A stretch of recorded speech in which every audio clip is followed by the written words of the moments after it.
Hey guys, இன்றைக்கி இந்த வீடியோவில் எதை பற்றி பார்க்கலாம்னா ரேண்டமாக ஒரு 20 அனிமேஸ் செலக்ட் பண்ணியிருக்கேன். அப்படி அந்த செலக்ட் பண்ண அந்த 20 அனிமையும் ஒரு டயர் லிஸ்ட்டாக போட்டு பார்த்துடலாமா? First anime spy family. இந்த அனிமே தெரியாத ஆள் இல்லைன்னு சொல்லலாம். அப்படிப்பட்ட ஒரு ஃபேமஸ் அனிமே தான் இந்த அனிமே. கிட்டத்தட்ட இது ஒரு ஆக்ஷன் அண்ட் காமெடி அனிமே. கிட்டத்தட்ட இதுலேயும் சூப்பர் நேச்சுரல் இருக்குன்னு நான் சொல்லலாம். ஏன்னா ஆனியான்ற பொண்ணுக்கு மைண்ட் ரீட் பண்ணுறதும் ஆனியாவோட டாகுக்கு ஃப்யூச்சரை பார்க்குற பவர்ஸும் இருக்கும். அதனால் இது கொஞ்சம் இன்ட்ரெஸ்டிங்கான காமெடியான அனிமேன்னு சொல்லலாம்.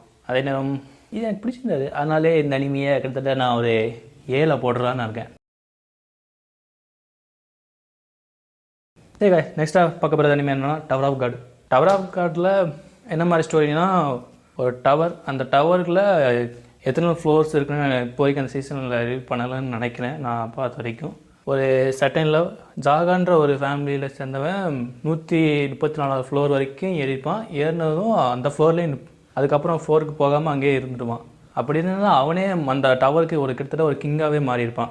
இப்படியே என்னாச்சுன்னா அவனே ஒரு செட் ஆஃப் ரூல்ஸை க்ரியேட் பண்ணி அந்த டவரில் கிளிங் பண்ணுறவங்க எல்லாருக்குமே இந்த ரூல்ஸை ஃபாலோ பண்ணி தான் நீங்கள் மேலே வந்தாகன்ற மாதிரி செட் பண்ணியிருப்பான். அதை பிரேக் பண்ணுறதுக்காக தான் நம்ம ஹீரோ பாம்புன்னு போயிருப்பான். இப்போ எல்லாம் இன்ட்ரெஸ்டிங்கான அனிமையாக போச்சு. என்ன நிறைய கேரக்டர்ஸ் நீங்கள் உங்களுக்கு பிடிச்ச கேரக்டர்லாம் சில நேரம் சாக வாய்ப்பு இருக்குது. அதனால் கொஞ்சம் அதே நேரம் இந்த அனிமையை எந்த டயர் லிஸ்ட்டில் போடலான்னா 7 போடுறேன். ஏன்னா எனக்கு இது கொஞ்சம் பிடிச்சிருந்தது, அதனால இதை 7 போட்டுறேன். மூணாவது பார்க்க போகிற அனிமே என்னென்னா ஃபேரி டெய்ல். நான் இன்னும் முழுசாக சொல்ல பார்த்தா ஒரு 17 எபிசோடு தான் நான் முழுசாக பார்த்துருக்கேன். அதனால் பெருசாக சொல்ல முடியல. ஆனால் இது என்ன மாதிரின்னு தெரிஞ்சிருச்சு. ஏன்னா நார்மலாக சொன்ன என்சி மாதிரி ஒரு எனர்ஜெட்டிக் அண்டு எக்ஸ்ட்ரோவர்ட்டான ஒரு கைண்ட் ஆஃப் இடியட் கேரக்டர் தான் நட்ஸு. இது என்ன மாதிரி கதைனா, ஃபேரி டெய்ல்னு ஒரு கில்டு இருக்கும். அந்த கில்டில் அப்பப்போ மிஷன்ஸ் எல்லாம் போர்டில் போட்டுவாங்க. அப்படி யார் யாரெல்லாம் மிஷன்ஸில் போகலான்றத ஒரு ரேங்கிங் வச்சு அவங்க அந்த மிஷன்ஸை போய் முடிக்கணும். இதையே ஒரு ஆர்க்காக ஒவ்வொரு மிஷனுக்கும் ஒவ்வொரு ஆர்க்காக போட்டுருவாங்க. அவ்வளோதான், மற்றபடி பெருசாக சொல்கிறதுக்குலாம் இல்லை. ஆனால் ஃபேன் சர்வீஸ் நிறைய இருக்குதுன்னு நினைக்கிறேன் இல்லை. ஓகே கைஸ், 4வது பார்க்க அனிமே என்னன்னா ஆலியாசம் போடலான்னா, நான் இப்போதைக்கு 17 எபிசோட் பார்த்ததுனால இன்னும் முழுசாக நிறைய 100 எபிசோடுக்கு மேலே அதிகமாகவே இருக்குது.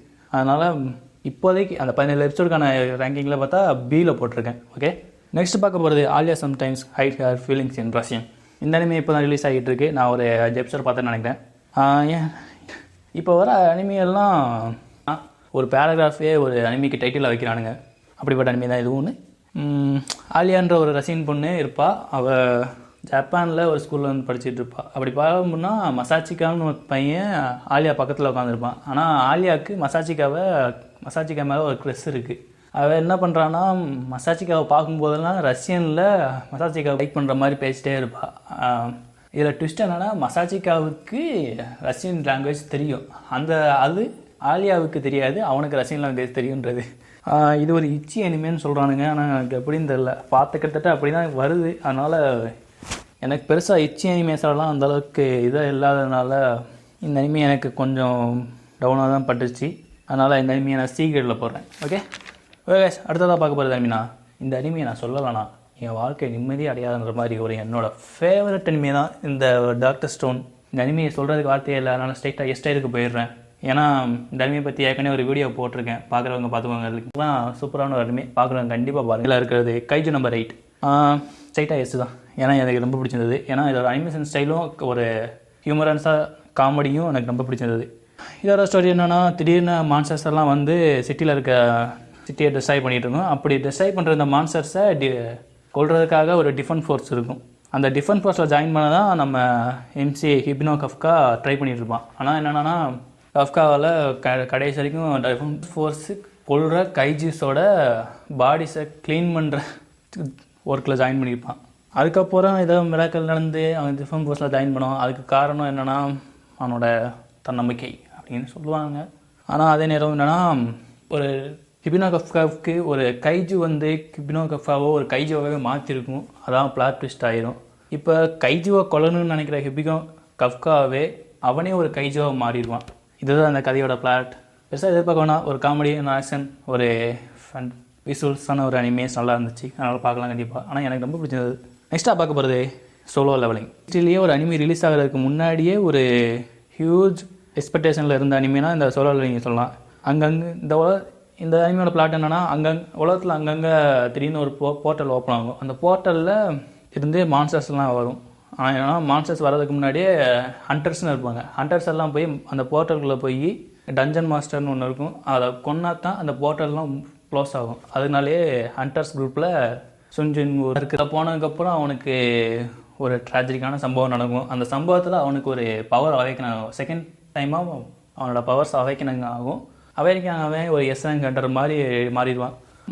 இது என்ன அவனோட பவர்ஸ்னால், மற்றவங்களுக்கெல்லாம் பவர்ஸ் எல்லாம் அவைக்கனிங் ஆச்சுன்னா அவ்வளோதான், அந்த பவரோட அப்படியே நின்றுடும். ஆனால் இவனுக்கு என்னென்னா லெவல் 2 இருந்தானா லெவல் 5, லெவல் 10, லெவல் 12 அப்படின்னு மாதிரி ஒரு லெவலாக ஏறிட்டே போகலான்ற மாதிரி தான் இவனோட பவர்ஸ் இருக்கும். அந்த மாதிரி பவர்ஸ் தான் நான் நெக்ஸ்ட்டாக பார்க்க போகிறது டெலிஷியஸ் இன் டஞ்சன். இது ஒரு ஃபேண்டசி அட்வென்ச்சர் காமெடி அனிமேன்னு சொல்லலாம். இந்த வேர்ல்டில் ஒரு ஸ்டோரி என்னென்னா, அந்த வேர்ல்டில் ஒரு டஞ்சன் இருக்கும். இந்த டஞ்சனுக்குள்ளே போய் நம்ம எம்சியான லயோஸும் அவனோட சிஸ்டர் ஃபாலின் அவங்களோட க்ரூ மெம்பர்ஸ் எல்லாம் ஒரு ரெட் ட்ராகனை கொள்ள பார்ப்பாங்க. அந்த நிலைமையில் என்னாச்சுன்னா, அந்த ரெட் ட்ராகன் லயோஸோட தங்கச்சியான ஃபாலினை தின்னுரும்.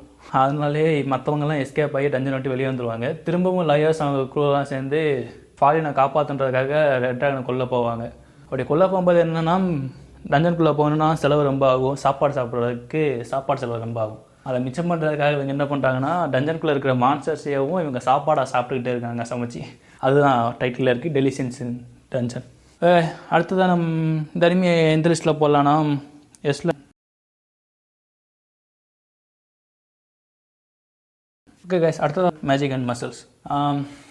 மேசல்ன்ற ஒரு பையன் இந்த மொத்த உலகத்துலேயும் மேஜிக் தான் இருக்கும் எல்லா உடம்புலையும். ஆனால் எல்லாருக்குமே ஒரு டைப்பாக இருக்கும். Single line, double line, triple லைன்ற மாதிரி ஒவ்வொரு லைனுக்கு ஏற்ற மாதிரி அவங்களோட பவர் வேரியபிள் மாறும். அப்படி இருக்கிறப்ப நம்ம எம்சியான மேசலுக்கு எத்தனை லைன் இருக்குன்னு நினச்சா 0. அப்படி ஒரு ஆனால் அவனோட ஃபிசிக்கல் ஸ்ட்ரென்த் ஒரு மான்ஸ்டர்ஸான ஸ்ட்ரென்த்துன்னு சொல்லலாம். அந்தளவுக்கு ஒரு ஃபிசிக்கலான ஒரு அப்பாவியான கேரக்டர் தான் மேசல். நல்லா இருந்துச்சு. அதே நேரம் எனக்கு பார்க்கவும் ஃபன்னாகவும் காமெடியாக வந்துச்சு. இதை ஏட்டையில் போகிறேன். நெக்ஸ்ட்டாக பார்க்க போகிறது ஹார்ட் கிளப் காசியா ப்ராப்ளம். இதே அதாவது ரியல் லைஃப்பில் நடக்கிற மாதிரி ஒரு சின்ன காட்டு அனிமே தான். சுபாருன்ற ஒரு பையனுக்கு 2D கேர்ள்ஸ் மேலே மட்டும்தான் இன்ட்ரெஸ்ட் இருக்குது, அதாவது அனிமி கேர்ள்ஸ். அவனுக்கு பெருசாக ரியல் லைஃப்பில் இருக்கிற பொண்ணுங்க மேலே இன்ட்ரெஸ்ட் வரமாட்டேங்குது அப்படின்னு சொல்லிட்டு இருப்பான். ஆனால் அவன் மேலே ஒரு பொண்ணு இன்ட்ரெஸ்ட்டாக இருப்பாள். அப்படி இவங்க 2 பேருக்கு நடக்கிற ஹார்ட் கிளப் என்னாச்சுன்றதுக்காக தான் இந்த ஹார்ட் கிளப் காசியா ப்ராப்ளம். ஒரு நல்ல ஃபீல் குட் அனிமே, பார்க்கலாம். பீட்டையில் போடுறேன்.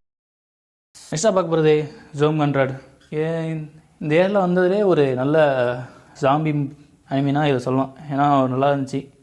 ஒர்க் லைஃப் செய்ய விருப்பப்படாத ஒரு வேலையை செஞ்சுக்கிட்டு அதை கடைசி வரைக்கும் செய்யணுமே நான் தவிக்கிற ஒரு ஹீரோ தான். அப்படி இருக்கிற ப்ரோட்டகனிஸ்ட் திடீர்னு உலகத்தில் ஜாம்பியெல்லாம் வர ஆரம்பிக்கிறனால மற்றவங்கெல்லாம் திரிச்சு பயந்து ஓடுறப்ப இவன் மட்டும் சந்தோஷமாக இருக்கான். அந்த மாதிரி ஒரு கேரக்டர் தான் இது. ஆனால் ரியல் லைஃப்பில் என்ன அடி வாங்கணும்னு தெரியாதுல்ல.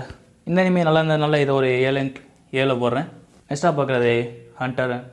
இது என்னென்னு சொல்ல, 90s ஒரு அனிமே வந்துச்சு. அதுக்கப்புறம் 2011 திரும்பவும் அந்த அனிமையை ரீமேக் பண்ணானுங்க.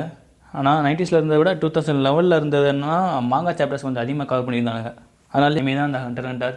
இதை சொல்லும்போதே ஒரு பர்ஃபெக்டான ஒரு அனிமே பார்க்கணுன்னா ஹண்டர் பாருங்கள். சூப்பரான அனிமே. இதை எப்படியும் ஹேர் ஸ்டைலில் தான் போடுவேன். ஹேர் ஸ்டைலில் போ.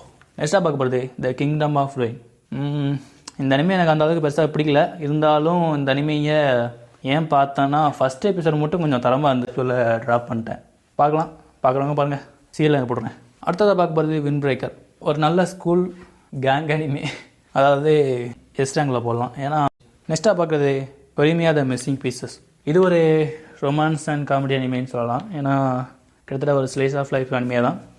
நல்லா இருந்துச்சு. அதே நேரம் இந்த அனிமே நான் பார்க்கும்போது ஃபஸ்ட்டு என்னென்னா, ஹிரோமியா ஃபஸ்ட் சீசன் இருக்குது, அதை பார்த்து நான் இந்த அனிமே இல்லைன்னு, அதுக்கப்புறம் செகண்ட் சீசன் இல்லைன்னு நினச்சிக்கிட்டு இருந்தேன். ஆனால் என்னென்னா பேரை மாற்றி இன்னொரு அனிமே கொடுத்துருந்தானுங்க. ஹிரோமியா மிஸ்ஸிங் பீசஸ்னு 2 இருக்குன்னு நினைக்கிறேன். இந்த அனிமே எந்த டைட்டில் கொடுக்கலான்னா, எனக்கு ஸ்லைஸ் ஆஃப் லைஃப்பில் அந்தளவுக்கு பெருசாக என்னோடய டைப் இல்லாததுனால இதை பியில் கொடுத்துட்றேன். Free run. அடுத்ததாக பார்க்க போகுது free run beyond the journey at. மற்ற அனிமேலெலாம் டீமன் கிங்கை கொல்றதுக்காக தான் கதையே ஸ்டார்ட் ஆகும். ஆனால் இங்கே என்னென்னா டீமன் கிங்கை கொண்டுட்டதுக்கப்புறம் தான் இந்த கதையே ஸ்டார்ட் ஆகுது. அந்த மாதிரி ஒரு அனிமே தான் இந்த ஃப்ரீ ரன் டீமும் சேர்ந்து டீமன் கிங்கை கொண்டுட்டு அதுக்கப்புறம் தங்களோட வாழ்க்கையை தனித்தனியாக பார்க்க போயிடுறாங்க. இதில் என்னதுன்னா ஃப்ரீடனுக்கு வந்து வயசு ஆகிறதுக்கு ரொம்ப லேட் ஆகும். ஏன்னா ஒரு ஹெல்ப் பண்ணுறதுனால 1000-500 வருஷத்துக்கு மேலேயும் அவளால் வாழ முடியும். ஆனால் மனுஷங்களான ஃப்ரீடனோட டீமில் இருக்கிறவங்களுக்கு அந்தளவுக்கு இதெல்லாம் சான்ஸ் இல்லை. 100 வயசில் இறந்துருவாங்க. அப்படியே அவள் ஒரு 70 வயசில் அவங்கெல்லாம் இறந்ததுக்கப்புறம் ஃப்ரீடன் ஃபீல் பண்ணுறா. அதுக்கப்புறம் ஃப்ரீடன் திரும்பவும் ஒரு டீம் அவள் கிடைக்கிது. அது கிடைக்கிறத எப்படி பார்க்குறான்ற என்ஜாய் பண்ணுறான்றது தான் இந்த அனிமே. ஒரு நல்ல அனிமே, ஒரு அளவுக்கு அனிமேஷன் இருந்துச்சு. இந்த அனிமே பார்க்குறதுக்கு நிறைய பொறுமை வேணும், பார்க்குறவங்க பாருங்கள். ஆனால் எனக்கு இது ரொம்ப பிடிச்சதுனால இதை எஸ்டைலில் போடுறேன். நெக்ஸ்ட்டாக பார்க்குறது ஃபுட் வார்ஸ். இந்த அனிமே கிட்டத்தட்ட ஒரு இச்சி அனிமே தான். ஆனால் இச்சி அனிமேலே எனக்கு கொஞ்சம் பிடிச்ச அனிமே இதான் சொல்லலாம். ஏன்னா எனக்கு கொஞ்சம் சமைக்கிறதுனா ரொம்ப பிடிக்கும். ஏன்னா நிறைய இடத்துல வேலை பார்த்துருக்கேன். அதனால் சமைக்கிற அனிமேஸ்லாம் கொஞ்சம் அளவுக்கு பிடிச்சது. அதே நேரம் இந்த சமைக்கிற அனிமையில் இது கொஞ்சம் டிஃப்ரெண்ட்டாக இருந்துச்சு. ஏன்னா சமைக்கிறது ஒவ்வொரு எபிசோட்லேயும் ஒரு போட்டி வைப்பானுங்க. எனக்கு உனக்கு போட்டி, அந்த போட்டியில் ஜெயிச்சிட்டானா நான் என்ன சொல்கிறேன் அந்த மாதிரி கேட்கணுன்ற மாதிரி ஒரு போட்டி தான் இந்த ஃபுட் வார்ஸில் நடக்கும். அதுக்கு பேர் தான் ஃபுட் வார்ஸ். நல்லாயிருக்கும், பாருங்கள், நீயா பாருங்கள். எஸ்டைலில் போகிறேன். அடுத்ததாக பார்க்க போகிறது சென்பாய் சான் மொட்டாக்கு. இந்த அனிமே என்ன மாதிரினா சாக்கியான்ற ஒரு ஜூனியர் பொண்ணு மக்காட்டோ ஹானாக்கான்ற ஒரு பொண்ணுக்கிட்ட லவ்வை ப்ரப்போஸ் பண்ணுறா. வெயிட் நீங்கள் என்ன நினைக்கிறீங்கன்னு தெரியுது. என்ன ப்ரோ பைசெக்சுவல் அனிமையான்னு கேட்குறீங்க. ஆனால் இல்லை, பட் இல்லை பட் ஆமாம். ஏன்னா மக்காட்டோ ஹானாக்கா பொண்ணு இல்லை, அவன் ஃபிசிக்கலி அவன் ஒரு பையனாக இருந்தாலும் மென்டலி அவன் ஒரு பொண்ணாக இருக்கான்னு ஆசைப்பட்றான். அப்படிப்பட்ட கேரக்டர் தான் மக்காட்டோ ஹானாக்கா. அதுக்கப்புறம் இவங்க என்ன மாதிரி நடக்குதுன்னு தான் இப்படி இவங்க 2 பேருக்கும். அதே நேரம் மக்காட்டோ ஹானாக்கோட ஃப்ரெண்டு ஒருத்தர் இருப்பான். அவனுக்கும் மக்காட்டோ மேலே ஒரு க்ரெஸ் வரும். இது என்ன மாதிரி போகுதுன்னு எனக்கு தெரியல. ஆனால் எந்த மாதிரி டைப் அனிமே எனக்கு அந்தளவுக்கு கிரிப்பிங்காக இல்லாதனால இதை அப்படியே ட்ராப் பண்ணிட்டேன். அடுத்ததாக பார்க்க போகிறது class room of the elite. Class room of the elite சொல்கிறேன்னு பெருசாக இல்லை. ஏன்னா ஆல்ரெடி ஒரு ஃபேமஸான அனிமே ஆயிடுச்சு. இந்த அனிமே எதில் போடல, நான் எஸ்டைலில் போடுறேன். ஏன்னா எனக்கு கொஞ்சம் பிடிச்ச மாதிரி இருந்துச்சு. அதனால அடுத்ததாக பார்த்தேன்னு தெரில. இசைக்கை அனிமின்னு சொன்னானுங்க. சரி பார்க்கலான்னு பார்த்தா எனக்கு தான் இந்த அனிமே பிடிக்கலையா இல்லைனா மற்றவங்களுக்கு தான் பிடிச்சிருக்கான்னு தெரியல.